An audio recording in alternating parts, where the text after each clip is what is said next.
In this presentation, we will discuss depreciation expense as it relates to a sole proprietorship reporting on a Schedule C. We're focusing up top on the income section with regards to our income tax equation, remembering, however, that we're going to be supporting the business income, the sole proprietor income on the Schedule C, which will include both income and expenses, focusing here on the expense side, deduction side, related to depreciation. But the net income will flow forward to the first page of the 1040, which is reflected by this equation in the income section. It'll show something like this on the first page of the 1040 in the other income, that being supported by the Schedule 1, the Schedule 1 line 3 then being supported by the actual Schedule C.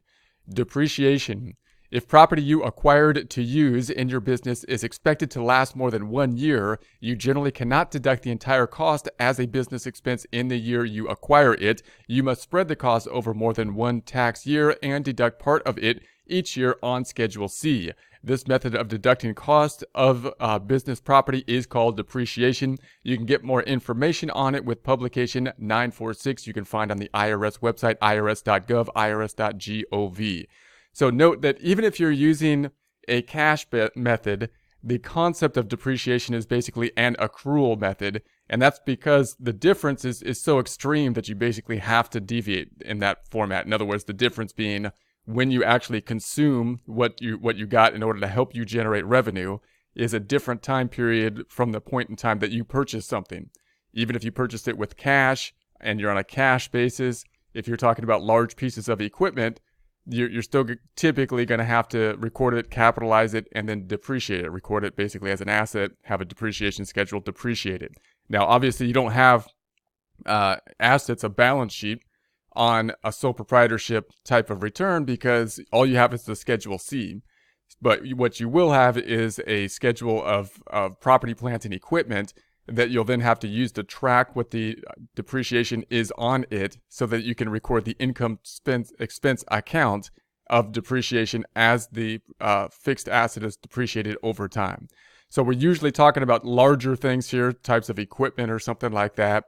And when you buy larger things, anytime you have a larger purchase, you've got to think, is this something that I can deduct now, or is it something that I'm probably going to have to put on the books and depreciate it? Meaning I'm not going to get the deduction now, but I should get it over time, over basically the useful life. You're going to allocate the cost, the deduction, over the useful life of the property that was acquired. That useful life very defined by the tax code. The tax code tries to say exactly what method, or a lot more exact possibly than generally accepted accounting principles, to use for depreciation and the amount of time, amount of years to depreciate over. So what is depreciation? You can depreciate property if it meets all of the following requirements, including it must be property you own, it must be used in business or held to produce income. So that's generally the general point here because we're talking about business expenses typically. So you're talking about things that you had to consume in order to help you to generate the business income. You never can depreciate inventory. That's explained in Chapter 2 because it is not held for use in your business. So inventory, remember that you can have the same kind of property that would be inventory for one company and it would be property, plant, and equipment for another. For example, a forklift for one company that purchases and sells forklifts would then record it as inventory, wouldn't be recording depreciation on it because it's part of inventory, not part of property, plant, and equipment.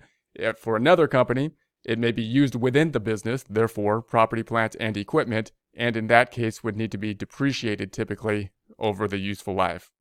It must have a useful life that extends substantially beyond the year it is placed in service. That's the general point. You're buying something large, something that's going to help you generate revenue for multiple years, more than the first year, and therefore it makes sense to allocate the cost over the years of use in accordance with more of an accrual method, even if you're using a tax basis of accounting. It must have a determinable useful life, which means that it must be something that wears out, decays, gets used up, becomes obsolete, or loses its value from natural causes.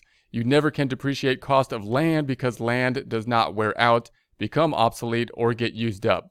So when we talk about depreciable things, we're talking about more long-lived type of things. If you buy a piece of equipment, if you buy the forklift, you buy a large printer or something like that, a copier, those things will deteriorate over time. Some things deteriorate faster than others, but even things like structures like buildings and whatnot deteriorate over time. The only thing the main thing that's a long-lasting thing that doesn't deteriorate, doesn't typically go down over time, is going to be the land, because land's just dirt. So the dirt itself doesn't typically deteriorate over human lifetimes usually. So therefore, that is a large cost thing that's going to help us many years in the future, but it's not something we would typically depreciate because the value of it should not decline is the concept. Now, you might have a similar argument with like property. You might say, well, the property could go up in value.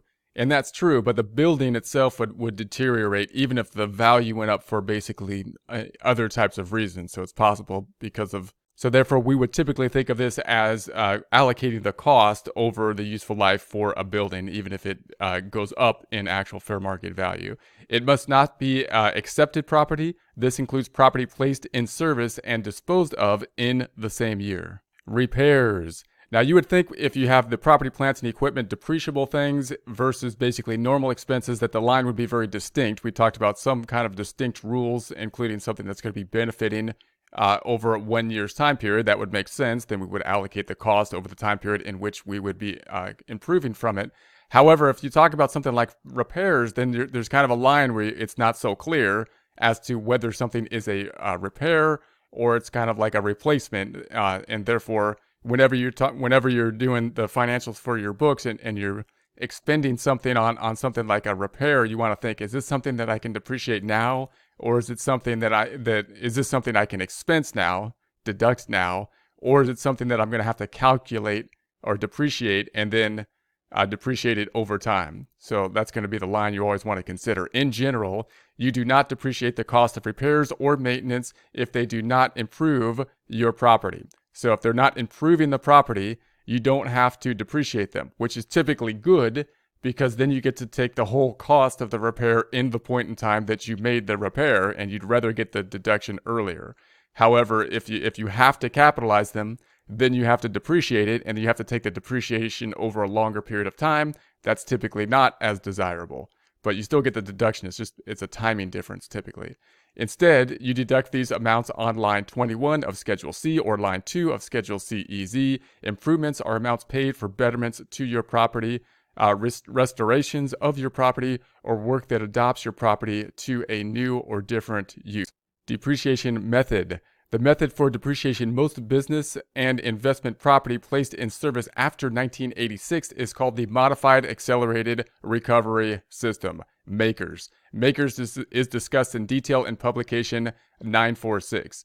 So the rules for depreciation on a tax return, in other words, are different than the rules for generally accepted accounting principles. So you got to make sure you're in accordance with regards to depreciation, the tax depreciation. If you're recording book and tax depreciation, you could possibly be using different methods. Many people that are small sole proprietors, however, will simply use the tax depreciation because they're not required to follow generally accepted accounting principles, possibly, if they're a smaller business, and therefore can use basically the tax code.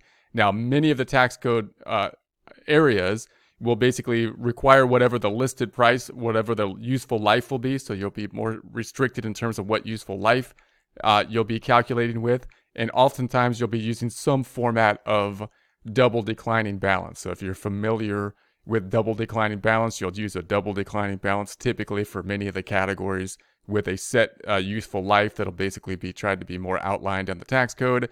And then you have what's called a half-year convention with deviations to that rule.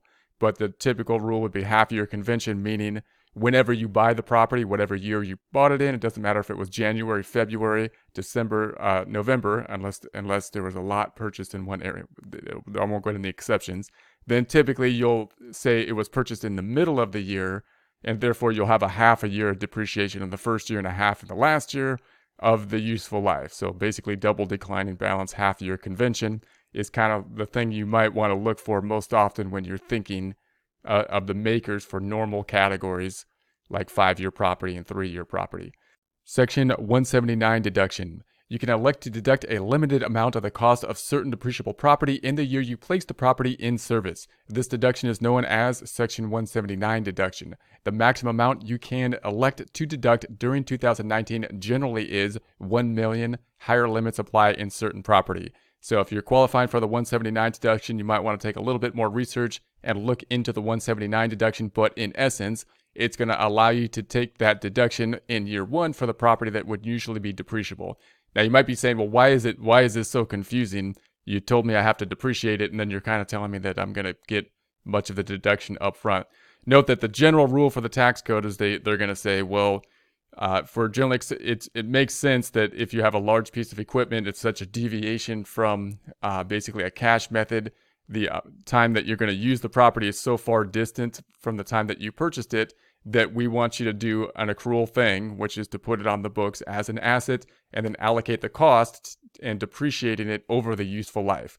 That makes the most sense. However, when we get into a situation where the government is thinking they want to stimulate the economy, try to get things moving more, put more money into the economy, then typically one of the ways they might do that is to try to have people allow the 179 deduction. So rather than changing all the depreciation schedules to allow more deduction in the first year for these large purchases, then they put in other codes such as the 179, which then says, well, you typically have to depreciate it over a long period of time, but now we're going to allow you the deduction all up front because we're trying to get things going. Usually the reasoning would be economy-wise. We're trying to get things moving economy-wise. Therefore, we're going to basically negate kind of the normal accrual depreciation method, even though it's still depreciable property, by basically allowing you to take more in the first year. So you're going to have to put it on the books at the maker's depreciation and then consider whether or not you qualify for the 179 deduction, which will in essence allow you to take more of the depreciation or deduction in the current year, which is a good thing. Listed property. You must follow special rules and record-keeping requirements when depreciating listed property. Listed property includes any of the following: most passenger automobiles, most other property used for transportation, any property of a type generally used for entertainment, recreation, or amusement. So note, if you're talking about types of property that you're trying to get depreciation, a business expense typically for, then the IRS is skeptical of it. And the classic example would be the automobile. So if you're talking about the automobile, and the IRS is saying, hey, that looks like a nice car, but possibly you have that for personal use and not the business use, that you can see they're going to be somewhat skeptical about taking the depreciation, the deduction related to a car which may be personal use, because the general rule is that you only get the deduction generally if it's something that you needed to consume in order to help to generate revenue. So things that kind of border on the line as to whether they're personal or business are things that the IRS are going to be skeptical of, and you may have more scrutiny in terms of the rules as to whether you can take a deduction such as depreciation related to them. Form 4562. Use Form 4562, depreciation and amortization, if you are claiming any of the following: depreciation on property placed in service during the current tax year, a Section 179 deduction, depreciation on any listed property regardless of when it was placed in service.